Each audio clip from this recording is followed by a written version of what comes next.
Is that how sports has got to be encouraged? Is that the route with which Congress wants to encourage? That's why you saw the podium, from the playground to the podium scheme of PM has resulted in so many wonderful Olympic and other Asian Games, such victories. Even our Para-Olympics are performing so beautifully.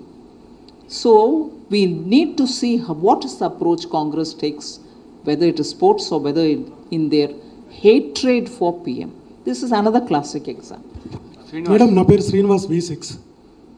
ఇక్కడ 2014 నుంచి ఇప్పటి వరకు దేశంలో అంటే Bharatiya Janata party ప్రభుత్వం చేసిన అప్పులన్నీ, తెలంగాణ రాష్ట్రంలో ఉన్నటువంటి అప్పులన్నీ ఒకటి. రెండోది, భారతదేశంలో ఉన్న ప్రభుత్వ ఉద్యోగాలు, కేంద్ర ప్రభుత్వానికి సంబంధించి ఎన్ని ఉద్యోగాలు ఉన్నాయి, ఎన్ని ఖాళీలు ఉన్నాయి? మీ రెండో క్వశ్చన్ ఏంటండి? రెండో క్వశ్చన్, ఉద్యోగాలకు సంబంధించి కేంద్ర ప్రభుత్వ ఉద్యోగాలు ఎన్ని ఉంటాయి, ఎన్ని ఖాళీలు ఉన్నాయి? అదే నేను చెప్పానండి. ఇప్పుడు 10 లక్షల జాబ్స్ గవర్నమెంట్లో ఉన్నటువంటి శాంక్షన్ పోస్ట్ని మనం ఈ సంవత్సరం ఆల్రెడీ 8 లక్షలు కంప్లీట్ చేసేసాం. మిగతాదని డిసెంబర్ లోపల కంప్లీట్ చేస్తాం. సో గవర్నమెంట్లో ఉన్నటువంటి పెండింగ్ జాబ్స్ అన్నిటినీ కూడా దేశవ్యాప్తంగా ప్రతి ఒక్క డిపార్ట్మెంట్లో ఫిలప్ చేస్తూ వస్తున్నాం. కానీ ఇక్కడ ఈ 2021 రిపోర్ట్లో చెప్పినటువంటి విషయాన్ని అప్పటి నుంచి తీసుకుందాం. అందుకు ముందు నుంచి లేదని అనుకుందాం. అందుకు ముందు నుంచే ఉన్నాయి, అయినా ముందు నుంచి లేదని అనుకుంటే ఇవాళ వరకు ఫిలప్ చేయకుండా కూర్చొని నియామకాలు అని మాట్లాడితే ఎలాగండి? అండ్ మీడియా ఇంత ఇంట్రెస్ట్ తీసుకునే వాళ్ళకి నేను 4 సారి పీరియాడికలీ నేషనల్ డెట్ ఎంత, దాన్ని మేము ఎలా రీస్ట్రక్చర్ చేస్తున్నాం, దాన్ని రీస్ట్రక్చర్ చేసి దాన్ని తక్కువ వడ్డీలో మిగతా అమౌంట్ని రీటైన్ చేసుకొని టోటల్ డెట్ని తగ్గించడానికి మనం ఏం ప్రయత్నం చేస్తున్నాం అనే విషయాన్ని చెప్తున్నాం. మీరు ఈ ప్రశ్నలు ఇంత తీవ్రంగా అడుగుతున్నారు కాబట్టి మీకు ఒక్క ఉదాహరణ చెప్తున్నాం. విపక్షం ఎప్పుడు కూడా గవర్నమెంట్లో ఉన్నటువంటి పార్టీయో గవర్నమెంట్నో అంత రెడీగా కామెంట్ చేయదు. ఒక పబ్లిక్ ప్రోగ్రాంలో, మీడియా ప్రోగ్రాంలో ఫార్మర్ ఫినాన్స్ మినిస్టర్ ఈ గవర్నమెంట్ గురించి మీకు ఒక్క విషయం కూడా మంచిది చెప్పలేరా అని అడిగినప్పుడు చెప్పారు.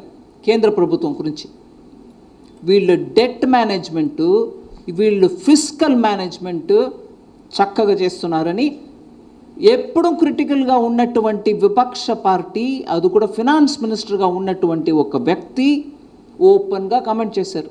చెప్తారా ఏంటి సామాన్యంగా? మేడం సురేఖ, మీకు డేటా ఫుల్గా అవైలబుల్గా ఉందండి, తీసి చూడండి. నేను ఇప్పుడు కూడా చెప్పాను, నేను రికార్డ్కి నేను ఇస్తాను, మీరు తీసుకోండి. తెలంగాణ విషయం నేను చెప్పేశాను బాబు మీకు. मैडम सुरेखा इंडिया टीवी से।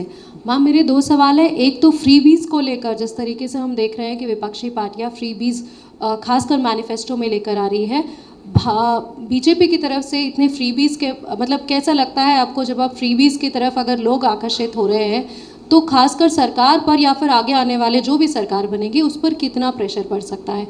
और एक दूसरा सवाल है बिल्कुल हटके, उत्तर प्रदेश में जो है हलाल सर्टिफिकेट के बारे में बात आ रही है जिसमें कहा जा रहा है कि लोग जितने भी सर्टिफिकेट वगैरह दे रहे हैं वे देशद्रोही कामों में कर रहे हैं। आप इसे कैसे देखती हैं और आपको लगता है कि क्या ये सही में देश की सुरक्षा के लिए खतरा पैदा हो सकता है? पहला सवाल आपका फ्रीबीज़ को लेकर। फ्रीबीज़ को लेकर मैं इसके ऊपर बहुत सारे बार मेरा अपने राय रखी हूँ। फ्रीबीज़ आप घोषणा करने से पहले ये चिंता करना चाहिए कि जो भी राज्य आप रहते हैं उससे बात करने के समय आपके फिनेंशियल पोजीशन स्टेट में क्या है, उसके अंतर्गत क्या आप ये फ्रीबीज़ जो घोषणा करते हो वो आप कर सकेंगे, मतलब फुलफिल कर पाएंगे? क्योंकि अगर घोषणा करने से पहले आपका बजट का समझ है तो इसके लिए इतना खर्च होगा, ये कैलकुलेशन करने के बाद जब सत्ता में आएंगे वो बजट में डालो, असेंबली में लेके चलो, असेंबली में पारित करो और उसके तहत बंटवारा करो पैसा, जिनसे आप वो चीज़ खरीद करके जनता को फ्रीबी के नाते दे रही हो. So if it is provided for in the budget, if it gets passed in your state assembly, क्योंकि पब्लिक स्क्रूटनी होगा, फिर उसके मुताबिक आप पैसा अलोकेट करो तो मैं समझ सकती हूँ. मगर बहुत सारे राज्य में स्टेट का फिनेंशियल पोजीशन न समझकर आप सीधा प्रॉमिस कर रहे हो, आने के बाद उसको वितरण भी कर रहे हो, मगर पेमेंट के समय हाथ ऊपर उठा रहे हो. ये क्या तरीका है? इसीलिए मैं इसमें आपत्ति बोल रही हूँ. हो गया first. Second, food quality and food testing are essentially a government job. Government should do. We have our FSA, Food Safety Standards Organization, which does the issue. They can issue on whichever subject, whether it is going to give any chemical additive in it, coloring is not right, or something else. ऐसे they will have to be the authority to certify food which is quality food for people to consume. Non-governmental organizations doing is not right. Madam this is ma'am, अभी इन चुनाव में हमने देखा कि बहुत सारे पैसे सीज किए जा रहे हैं और पॉलिटिकल बयान तो आ ही रहे हैं कि कर्नाटक से पैसे आ रहे हैं, इधर से आ रहे हैं. अभी सारा कुछ इलेक्शन कमीशन के हाथ में है, लेकिन क्या हम ये उम्मीद करें कि चुनाव बाद वित्त मंत्रालय इस सारी चीज़ों पे एक रिपोर्ट देगा कि ये जो पैसे व्यापक पैमाने पे पकड़े गए वो एक्चुअल में कहाँ से आए, किन के पैसे हैं? ये पहला, चुनाव के समय सभी अधिकार इलेक्शन कमीशन के हाथ में रहता है. वो इन्वेस्टिगेट करके उनके तरफ से अगर और आगे बढ़कर एक्शन कोर्ट के द्वारा केस फाइल करके कोर्ट के द्वारा एक्शन लेना है तो वो इलेक्शन कमीशन करता है. फिनांस मिनिस्ट्री इस कार्यकाल में इलेक्शन कमीशन के हाथ में जो विषय है उसमें तुरंत आ नहीं सकते. मैडम दिस इज उसके बाद का असलियत मेरे हाथ में नहीं है ना, असलियत इलेक्शन कमीशन के हाथ में होगा ना. जो अभी जांच करके उनके हाथ में रिपोर्ट जाता है वो उनके हाथ में रहता है, ना कि मेरा. Madam, this is Ramakrishna, NSS News Agency. CM KCR every day in meeting saying that Prime Minister Modi insisted him to install electric meters at agriculture pump set. Because of denying it, 30,000 crores held back. What do you say? Will you please repeat your question? Modi insisted KCR to install 30,000 crores held back because of denying electric pump meters at agriculture pump sets. ఏంటిది? నాకు prime minister Modi ఎట్లాంటిది ఏదో చెప్పారని నేను అనుకోను. వ్యవసాయ మోటార్లో metre పెట్టడానికి funds ఆపేరా? ఎలా చెప్తున్నారండి? ఒక్క నిమిషం. PM insisted చెప్పండి. PM insisted KCR to install electric meters at agriculture pump sets. So KCR denied it. So because of denying his proposal, center held back 30,000 crores to be allocated. ఒక్క నిమిషం. దీంట్లో డైరెక్ట్గా PM Modi చెప్పారు, వాళ్ళు ఇస్తానన్నారు, metre పెట్టుమన్నారు, తర్వాత డబ్బు ఇవ్వలేదు. ప్రైమ్ మినిస్టర్ని తీసుకురావడానికి అవసరం లేదు. కానీ సెంట్రల్ గవర్నమెంట్ డెట్ మేనేజ్మెంట్లో కాన్స్టిట్యూషన్ ప్రకారం కేంద్ర సర్కార్ ఒక్కొక్క స్టేట్లో ఉన్నటువంటి డెట్ మేనేజ్మెంట్ని రివ్యూ చేస్తుంది. కొన్ని బారోయింగ్ని 0.25% ఆఫ్ యువర్ బారోయింగ్ అనుకోండి, లేదా 0.5% ఆఫ్ యువర్ బారోయింగ్ అనుకోండి. ఆ డీటెయిల్స్ మీకు వివరం పంపిస్తాను. ఆ 0.25 మీరు ఎప్పుడు బారో చేయగలుగుతారు? అన్ని చోట్ల ఎలక్ట్రిక్ మీటర్ ఫిట్ చేశారా, స్మార్ట్ మీటర్స్ ఫిట్ చేసేసారా అని రిపోర్ట్ చేస్తే, మీరు ఫిట్ చేసి మీరు రిపోర్ట్ చేస్తే సరే, ఆ ఎక్స్టెంట్కి 0.25 ఆఫ్ యువర్ బారోయింగ్ లిమిట్ మీరు వెళ్ళి బారో చేసుకోండి, క్లియరెన్స్ ఇస్తాం. మీరు మీటర్ ఫిట్ చేయలా, కానీ బారోయింగ్కి వెళ్ళినప్పటికీ నాకు ఆ పాయింట్ ఆఫ్ బారోయింగ్ కూడా నాకు ఇచ్చేసాయి అని అంటే మీరు ఫిట్ చేయిందే మేము ఎలా ఇస్తాం? మిగతా స్టేట్స్ అన్నీ కూడా వెంటనే ఫిట్ చేసి మాకు ఆ బారోయింగ్ కూడా ఇచ్చేయండి అని అడిగారు, ఇచ్చేసాం కూడా చాలామందికి. ఇక్కడ వెంటనే ప్రైమ్ మినిస్టర్ పెట్టమన్నారు, ప్రైమ్ మినిస్టర్ వద్దన్నారు, ప్రైమ్ మినిస్టర్ డబ్బు ఇవ్వట్లేదు, ప్రైమ్ మినిస్టర్, ఎందుకంటే వారు చెప్పే మాటకి ఇక్కడ ఎవరు అంత పెద్ద సీరియస్గా తీసుకోవట్లేదు. ఆ ప్రైమ్ మినిస్టర్ పేరుని జోడించేస్తే ఏంటి మోదీ గారా ఏంటి అని వింటారు కదా జనం. అందుకోసం ఊరికి మనం అన్నంలో ఉప్పు వేసుకోవడం లాగా, ఉప్పు లేకపోతే ఎవరు తింటారు? చెప్పులు ఉంది. బాగాలేదు. అందుకని పిఎం పేరు. బారోయింగ్ ఎవరికి నేను ఆపలేదండి, నేను ఫినాన్స్ మినిస్టర్ నుంచి చెప్తున్నా. కానీ కండిషనల్ మేరకి కొంచెం ఎక్స్ట్రా బారోయింగ్ ఇచ్చినప్పటికీ మీ ఆ కండిషన్ ఫుల్ఫిల్ చేయకపోతే మేము ఎలా ఇచ్చేది? మిగతా స్టేట్ చేయాలా? మీకు ఒకరికి నేను ఎక్సెప్షన్ ఇవ్వాలా? మీకు చేయడానికి సిద్ధం లేదు, కానీ మోదీ గారి మీద బ్లేమ్ పెట్టాలి. ఆ నాటకమే ఇక్కడ జరుగుతుంది, రాష్ట్రానికి హాని.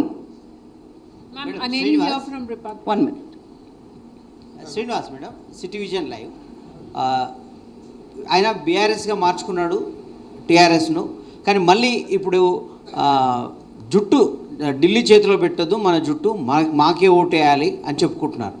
ఆయన జాతీయ పార్టీ పెట్టారు కానీ మళ్ళీ ప్రచారంలో ఇలా చేసుకుంటున్నారు. దీన్ని మీరు ఎట్లా చూస్తారు? అదే కన్ఫ్యూషన్, ముందు నుంచే కన్ఫ్యూషన్. తాను ప్రధానమంత్రి అయిపోవాలని కేసీఆర్ గారు ప్రయత్నం చేస్తూ, అరే తెలంగాణ రీజనల్ పార్టీ పెట్టుకుని నేను ప్రధానమంత్రి అవలేను, అందుకని నేషనల్ పార్టీని మార్చారు.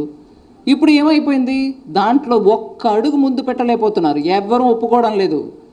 ఆ పెద్ద పెద్ద నాయకులు దేశవ్యాప్తంగా ఉన్నవాళ్ళు ఎవరూ ఒప్పుకోవట్లేదు. అందుకని మళ్ళీ అయ్యో తెలంగాణని వదిలేసాం, ఇక్కడ ఉన్న ప్రజలు ఏదో తప్పర్థం చేసుకుంటారు అని ఇక్కడ మాత్రం వేరే రకంగా మాట్లాడటం. ఈ కన్ఫ్యూషన్ తన కుటుంబం నేను అనే ఆ లైన్లో వెళ్ళే వరకు ప్రజలకు మంచిది జరగదండి. ఇక్కడ అదే మాటలో జరుగుతుంది ఆ రాజకీయం. చాలా బాధాకరమైన విషయం. ప్రజలు, నేను మీ ద్వారా రిక్వెస్ట్ చేస్తున్నాను, తెలంగాణ ప్రజలు దీనికి వెనకాల ఉన్న నిజాన్ని అర్థం చేసుకోవాలి. తెలంగాణ వచ్చేసింది, సంతోషం. మేము బీజేపీ తరపున పూర్తిగా మద్దతు ఇచ్చాం ఆ టైంలో. ఇప్పుడు ఫార్మేషన్ అయినాక బంగారం లాంటి రాష్ట్రాన్ని ఎంత చెడగొట్టి పెట్టారు చూడండి. జనానికి రావాల్సిన ఎంతో విషయాలు, మంచి విషయాలు రావట్లే ఇక్కడ. సో వాళ్ళ వైఖరి అలాగుంది. Their approach to their politics is like this. Ma'am, Maneri here from Republic TV. BRS alleges that they do not get any sort of support or funds from the central government, whereas BJP and you also mentioned of providing funds to the state government and for various projects. How do you look at these statements coming in from the BRS for not getting support from the central? Factually incorrect on every score. Whether it is devolution of taxation, whether it is compensation cess till about June 22 for GST, whether it's grants and aid, whether it's their application for externally aided funds, like when you get it from World Bank, ADB or NDB and so on. Every assistance has been provided, and in some cases of devolution of taxation, I've even given the money 2 months in advance or 2 installments at a time without one installment, so that state will have money in their hand, and this I've done for every state. I can't remove from that tabulation just Telangana and say, hey, stop fund for Telangana, yeah, send it to the rest of the country. Doesn't work that way. These are all completely systematically established, and when you press the button it goes for all states. So to keep telling ఈ తెలంగాణ ప్రజలకి మబ్బులు పెట్టే type information నాకు మా కేంద్ర సర్కార్ ఇవ్వట్లేదు అని చెప్పడం టోటలీ రాంగ్. ఒక్క పాయింట్ లేదండి, ఒక్క సమయం లేదండి, ఈ 5 సంవత్సరంలో ఒక్క నాడు లేదు ఎక్కడ తెలంగాణకు రావాల్సిన డబ్బుని మేము ఆపి కూర్చున్నటువంటి సంగతి. నేను ఛాలెంజ్ వేస్తా, బీఆర్ఎస్లో ఉన్నటువంటి వాళ్ళు చెప్పని ఎక్కడ మేము ఆపామని. వచ్చే డబ్బుని నోరు మూసుకొని తీసుకొని అది ఎక్కడ పోతుందో తెలియట్లేదు. యాక్చువల్ ఏ ప్రాజెక్టు పోవాలో దానికి పోవట్లేదు, కానీ పైగా ఈ అబద్ధాలు పెడతారా? మేడం, నా పేరు సంపత్ కుమార్ మేడం, సీనియర్ జర్నలిస్ట్ని, న్యూస్ వెబ్ పోర్టల్. మేడం, అంటే ఎంఆర్పిఎస్ మీద, ఎంఆర్పిఎస్ సంబంధించిన ఇష్యూ మీద ఏబిసిడి వర్గీకరణ చేస్తానని చెప్పేసి దాని మీద కమిటీ వేస్తామని చెప్పేసి చెప్తున్నారు. గతంలోనే ఉషా మెహ్రా కమిషన్ రిపోర్ట్ కూడా కేంద్రం పరిధిలోనే ఉంది. కానీ ఇప్పుడు కమిటీ కాకుండా ప్రత్యేక ఆర్డినెన్స్ ద్వారా ఆర్డినెన్స్ తీసుకొచ్చి ఏమైనా వాళ్ళకి న్యాయం చేసే ఆలోచన లాంటిది ఏమైనా ఉందా? ఇప్పుడు ఒక ఫ్యాక్చువల్ విషయం మనం అర్థం చేసుకోవాలండి. ఎలక్షన్ కోడ్ ఆఫ్ కాండక్ట్ వచ్చినాక ఆ స్టేట్ సంబంధించి ఏ రకంగా మీ ఇంటెన్షన్ ఎంత సాఫీగా ఉన్నా కూడా మన ఆర్డినెన్స్ తీసుకురావడం ఇంపాసిబుల్. ఇప్పుడు ఎలక్షన్ లేదు సెంట్రల్లో, పార్లమెంట్లో కూడా పార్లమెంట్ సెషన్ అనౌన్స్మెంట్ వచ్చేసిందని అనుకోండి, ఇప్పుడు వింటర్ సెషన్ అనౌన్స్మెంట్ వచ్చేసింది, ఆ సమయంలో ఆర్డినెన్స్ ఇంపాసిబుల్, బిల్లే తీసుకురావాలి. అందువల్ల మీ పాయింట్ సరిగానే ఉంది, కానీ కాన్స్టిట్యూషన్ ప్రకారం ఇప్పుడు ఆర్డినెన్స్ ఇంపాసిబుల్. మ్యామ్ ఒక నిమిషం.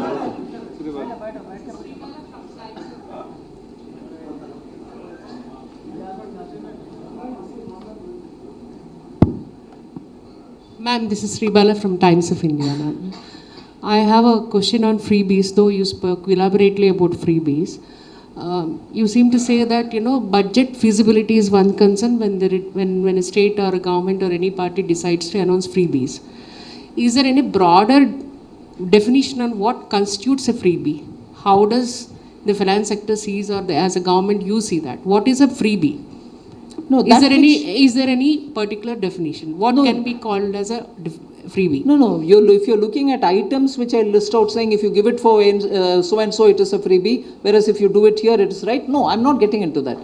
It can be anything, so long as you are able to sustain it through your budget, and so long as you keep up the word you've given through your budget in the assembly.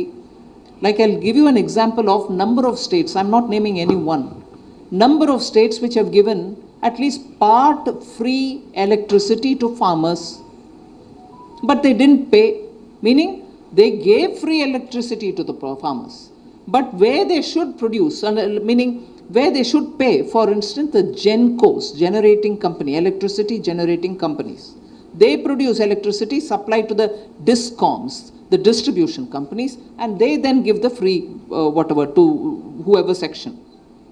Now if the government under whom the DISCOMs come, for whom the free electricity has been given to the farmers, for instance, or for any section, that payment, if it doesn't reach the power generating companies, who is going to pay them?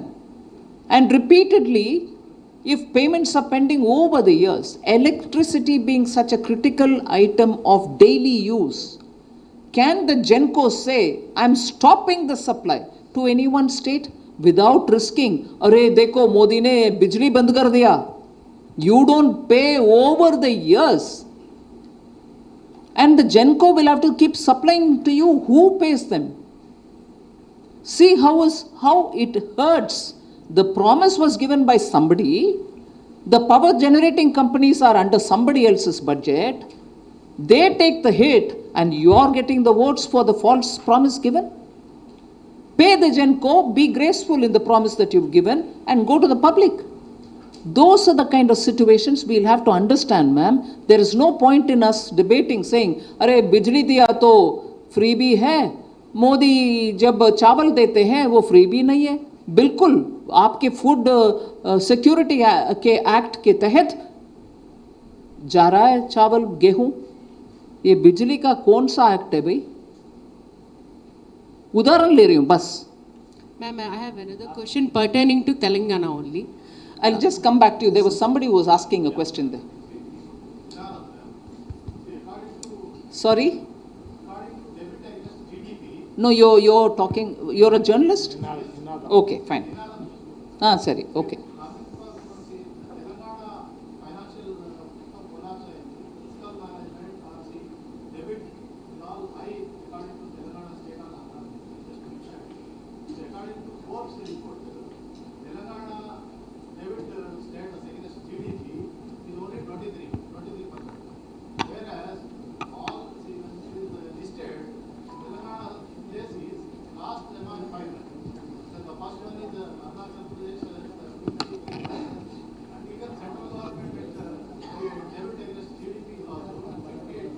No, that's wrong number, sir. It may be so, but it is not that number. Anyway, you may continue.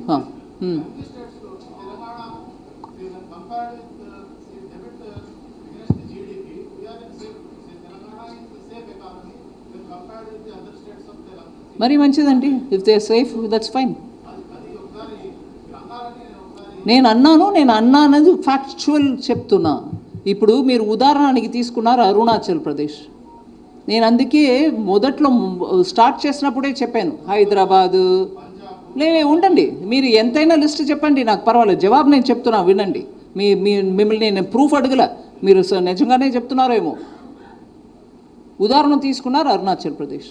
నేను అందుకే మొదట పెట్టినప్పుడు చెప్పాను, హైదరాబాద్ లాంటి ఇన్వెస్ట్మెంట్ని attract చేయగలిగిన ఒక city, మంచి central FDI policies వల్ల ఇవాళ మల్టీనేషనల్ కంపెనీస్ వస్తున్నారు ఇక్కడ వచ్చి వాళ్ళు ఇన్వెస్ట్మెంట్ చేయడం వల్ల మీకు జాబ్ క్రియేషన్ బాగా ఉండాలి, మీ జీడిపిలో కాంట్రిబ్యూషన్ ఎక్కువ ఉండాలి. ఇవన్నీ ఫీచర్స్ ఉన్నా కూడా ఇవాళ ఈ స్టేట్ ఫినాన్షియలీ కష్టంలో ఉంది అని ఒక బ్యాక్గ్రౌండ్ తోటి చెప్పాను. ఓకే, అరుణాచల్ ఉదాహరణ తీసుకున్నారు. వాళ్ళకి ఎక్స్టర్నల్ ఎయిడెడ్ ప్రాజెక్ట్స్ ఏమీ దొరకదు. నిజం నేను చెప్పేది. ఇక్కడ ఆంధ్ర, తెలంగాణ, కర్ణాటక ఏ స్టేట్ తీసుకున్నా కూడా ఎందుకంటే అక్కడ వెళ్ళినప్పుడు అది డిస్ప్యూటెడ్ టెరిటరీ అంటారు. డిస్ప్యూటెడ్ కాదు, అది ఇండియన్ టెరిటరీ. అయినా బయట ఉన్న చైనా అలాంటి దేశం అది no you can give project because it is disputed territory అంటారు. వాళ్ళకు మొత్తం ఫైనాన్సెస్ వాళ్ళే జనరేట్ చేయడం, లేకపోతే వాళ్ళు లోపల భారతదేశం లోపల బారో చేయడం, ఇవన్నిటితోటి వాళ్ళు నడుపుతున్నారు. లాస్ట్ క్వశ్చన్ ఒక నిమిషం, వారు అంత పట్టుదలతోటి చెప్తున్నారు కాబట్టి not only Arunachal Pradesh, they can be any number, but I'm explaining to you to say why some states if they borrow more they also utilize the opportunity more. For instance, మీరు వినండి, నేను ఆన్సర్ చెప్తున్నా, మీకు నచ్చలేదు, మీరు వెంటనే ఓకే అని చెప్పుకొని వేరేదో ప్రశ్న లేపుతున్నారు. That's not true journalism sir. You asked me a question, you face the answer. మీరు జర్నలిస్ట్గా ప్రశ్న అడుగుతున్నారా లేదు వేరే రకంగా అడుగుతున్నారా నాకు తెలియట్లే. జవాబు వినాలి. మరి నేను ఒకటి చెప్తే ఇంకొకటి జంప్ చేయవద్దు, ఆ దానికి కూడా నేను ఆన్సర్ ఇస్తాను. పొటెన్షియల్ అక్కడ హైడ్రో ఎలక్ట్రిక్ పవర్కి ఎంత ఉందో అది యూటిలైజ్ చేసుకుంటున్నారు, లాంగ్ టర్మ్ ఇన్వెస్ట్మెంట్ చేస్తున్నారు. ఆ హైడ్రో ఎలక్ట్రిక్ పవర్ కోసం బారో చేసిన ఇన్వెస్ట్మెంట్ వాళ్ళకు ఇంకా ఒక 2-3 ఇయర్స్లో నేషన్కి ఎంత కావాలో అంత హైడ్రో ఎలక్ట్రిక్ పవర్ సప్లై చేసే ఆ సిచ్యువేషన్లో ఉన్నారు అరుణాచల్ ప్రదేశ్. దానికోసం బారో చేస్తున్నారు, అసెట్ క్రియేట్ చేస్తున్నారు. మీరు అప్పు తీసుకొని ఏ అసెట్ క్రియేట్ చేశారు బాబు? చూస్తారా నన్ను? ఒకసారి నన్ను చూసుకోండి, జవాబు చెప్తున్నాను. మీరు మీ మొబైల్లో నెక్స్ట్ క్వశ్చన్కి వెళ్ళవద్దు. Are you creating enough assets which will give you income? Very nice, please do right. Asset create చేసి ఇక్కడ 30 సంవత్సరాల నుంచి హైదరాబాద్లో ఇన్వెస్ట్ చేసి అసెట్ క్రియేట్ చేయడం వల్ల ఇప్పుడు ఎఫ్డిఐ వస్తున్నారు, ఎంఎన్సీస్ వస్తున్నారు, ఇన్వెస్ట్మెంట్ అవుతున్నాయి. అట్లా మీరు కూడా మీ 10 సంవత్సరంలో ఎట్లాంటి అసెట్ క్రియేట్ చేశారని అడుగుతున్నా. వచ్చే మెట్రో కేంద్ర సర్కారు డబ్బులో వస్తుంది.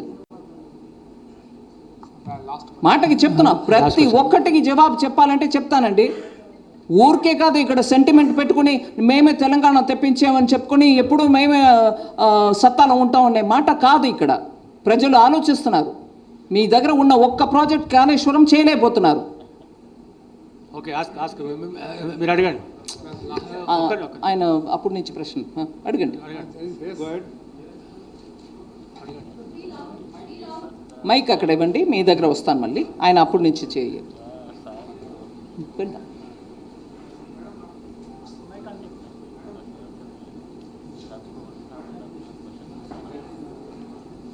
ఓకే, అడుగు గట్టిగా అడుగు. మేడం, మీరు ఇందాక మాట్లాడుతూ, my name is Srikar ma'am, I'm from hit TV. మీరు ఇందాక మాట్లాడుతూ తెలంగాణ ప్రజలకి ఆడపిల్లలు అంటే ఎంత గౌరవం, ఎంత ముచ్చటో చెప్పారు. మిమ్మల్ని కూడా తెలంగాణ ప్రజలు సీతమ్మ అని ప్రేమగా పిలుస్తుంటారు. ఇలాంటి ఈ రాష్ట్రంలో ఆడపిల్లలపైన జరిగే అత్యాచారాల గురించి కేంద్ర ప్రభుత్వం ఏమనుకుంటుంది? ఇది మొదటి ప్రశ్న మేడం. రెండవ ప్రశ్న, కొన్ని నెలల క్రితం కేటీఆర్ గారు, కేసీఆర్ గారు ఇద్దరు మాట్లాడుతూ ఇండియా ఎకానమీ బంగ్లాదేశ్, పాకిస్తాన్ కంటే దారుణంగా ఉందని అన్నారు. బీయింగ్ ఏ ఫైనాన్స్ మినిస్టర్, మీరు తెలంగాణ సాక్షిగా ఇవాళ చెప్పే మాట ఏంటి? మూడోది మేడం, మీరు ఇందాక అయోధ్య రామ మందిరం ఓపెన్ అవుతుంది అని అన్నారు. అలాంటి రామ మందిరమే అంత గొప్పది కాకపోయినా మాది భద్రాచలం రామ మందిరం ఉంది మేడం తెలంగాణలో. మా భద్రాద్రి రామ మందిరానికి సెంట్రల్ గవర్నమెంట్ ఇచ్చే హామీ ఏంటి? 3 క్వశ్చన్ అడిగారు. రెండోదికి ముందు జవాబు చెప్తా. ఏంటి, కొన్నాళ్ళ క్రితం మాట్లాడి సీఎం గారు, కేటీఆర్ గారు బంగ్లాదేశ్ ఎకానమీ, శ్రీలంక ఎకానమీ అన్నారా? పాకిస్తాన్ ఎకానమీ బాగా ఉంది, మన పరిస్థితి చూడన్నారా? అన్నారా? నేను కావాలనే అడుగుతున్నాను, అన్నారా నిజంగా? ఏంటండి బాబు, IMFలో చెయ్యి ఎత్తుకుని ఇవాళ పాకిస్తాన్, బంగ్లాదేశ్, నేను ఇంకో దేశం గురించి తక్కువ మాట్లాడుతున్నాను అనుకోవద్దు, మీరు చెప్తున్నారు కాబట్టి. ఎవరికైనా పరిస్థితి ఎప్పుడైనా మారవచ్చు. బట్ IMFకు వెళ్ళేది బంగ్లాదేశ్ అండి. శ్రీలంక మన ఫస్ట్ ఈ నైబర్హుడ్ ఫస్ట్ అనే పాలసీ మేరకి ప్రధానమంత్రి గారు ప్లీజ్ వీ షుడ్ హెల్ప్ అన్నారు. మేము అందరం కలిపి ఎక్స్టర్నల్ అఫేర్స్, ఫైనాన్స్ అందరూ వాళ్ళకి ఏదో హెల్ప్ చేసాం. ఇప్పుడు IMF ద్వారా వాళ్ళకి రిలీఫ్ వస్తుంది. పాకిస్తాన్లో గోధుమ పిండి లేకుండా, వాళ్ళు రొట్టెలు చేయకుండా ఎక్కడైనా ట్రక్ వెళ్తే దాన్ని మీరు చూసి ఉంటారు సోషల్ మీడియాలో. నా తప్పు, నేను ఇలా మాట్లాడకూడదు, ఏ దేశం కూడా కష్టంలో ఉండకూడదు.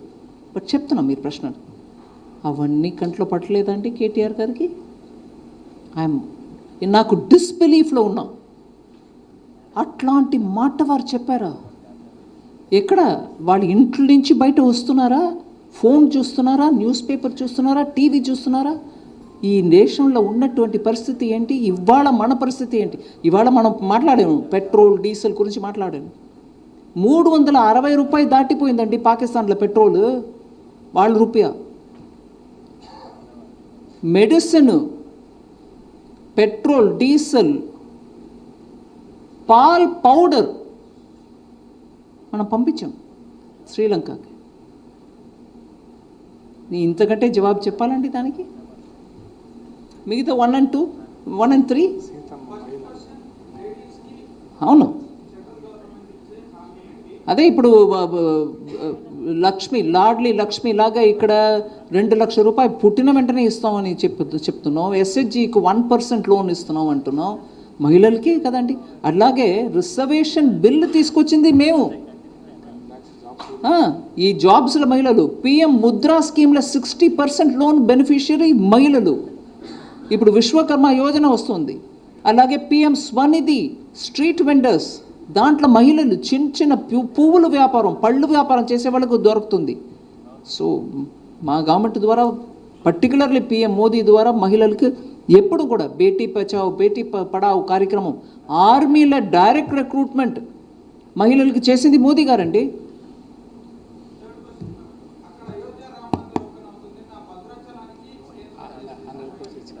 మన గవర్నమెంట్ ఇస్తున్నారండి. ఐకానిక్ టెంపుల్స్ ప్రాజెక్ట్స్ ద్వారా దానికి సెపరేట్ కేటాయింపు చేసి భద్రాచలంకి 100 crores వచ్చిందండి. 100 crores వచ్చింది. భద్రాచల రామదాసర్ సంగీతంలో ఎంత వచ్చింది? అట్లాంటి విశేషమైన టెంపుల్కి మనం ఇస్తూ వచ్చున్నాం. చెప్తున్నారండి రామా కారిడోర్లో ఉందట. Last question, train corridor. Last question.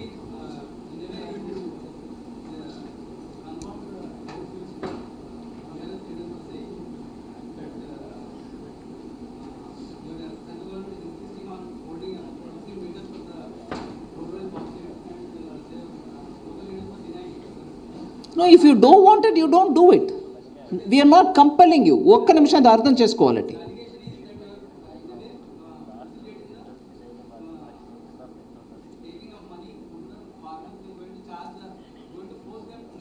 I'm not confirming that. మీరు దయచేసి మీరు అర్థం చేసుకున్నా కూడా నాకు ఇట్లాంటి ఉల్టా సీదా ప్రశ్నకి అడగవద్దు. మేము కంపల్సరీగా చెయ్యమని అన్నట్లా, రైతుల దగ్గర నుంచి నువ్వు కలెక్ట్ చెయ్యి బిల్లు అని అన్నట్లా, మీరు స్టేట్ గవర్నమెంట్లో ఇంకా అప్పులు తీసుకుంటానంటే, కొంచెం సొసైటీలో రిఫార్మ్ చేస్తారంటే చెయ్యండి, ఆ ఆప్షన్ కూడా మీకు ఉంది అని చెప్పాము. కానీ మీరు చేయకపోతే చేయండి, చేయవద్దు. నేను కంపల్సరీ చేస్తున్నావా? లేదే. కానీ ఇది కావాలి, అది కావాలి, నాకు ఇంకా అప్పులు పాలు అవ్వాలి, ఇంకా బారో చేసుకోవాలి అన్నప్పుడు బారో చేయవద్దు. చేస్తే కొన్ని రిఫార్మ్స్ చేసుకోండి. ఎందుకంటే ఈ మీటర్ రూమ్ పెట్టము, ఎంత ఎలక్ట్రిసిటీ కన్సంప్షన్ అవుతుంది అని చెప్పము, కానీ బిల్లు కట్టడంలో మాత్రం ఇప్పుడు డిలే చేస్తూ ఉంటాం. ఇవన్నీ జరుగుతున్నప్పుడు మేము కంపల్ చేస్తున్నాం, పెట్టవద్దు.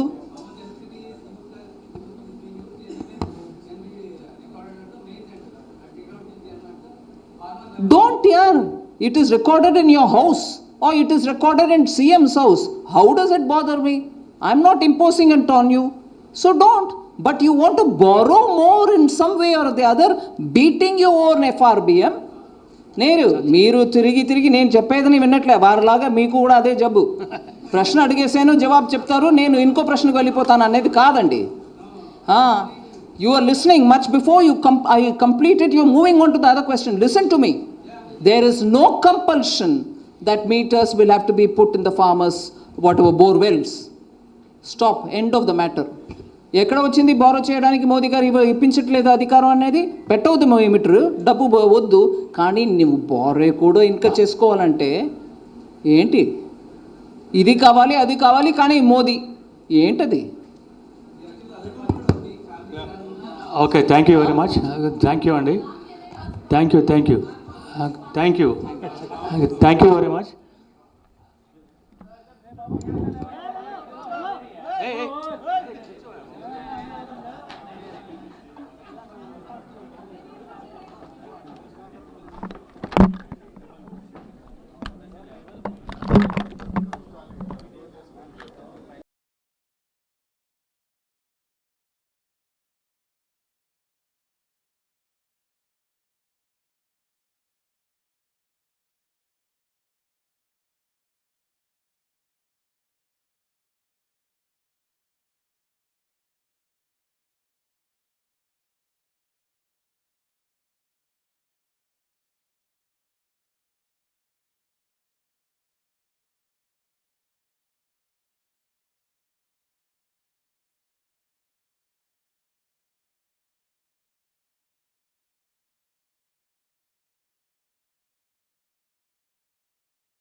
ఫ్యూచర్ ఇన్వెస్ట్మెంట్కి ఆపర్చునిటీ ఉన్నటువంటి పొటెన్షియల్ ఫ్యూచర్ ఇన్వెస్ట్మెంట్కి ఆపర్చునిటీ ఉన్నటువంటి ఒక రాజధాని.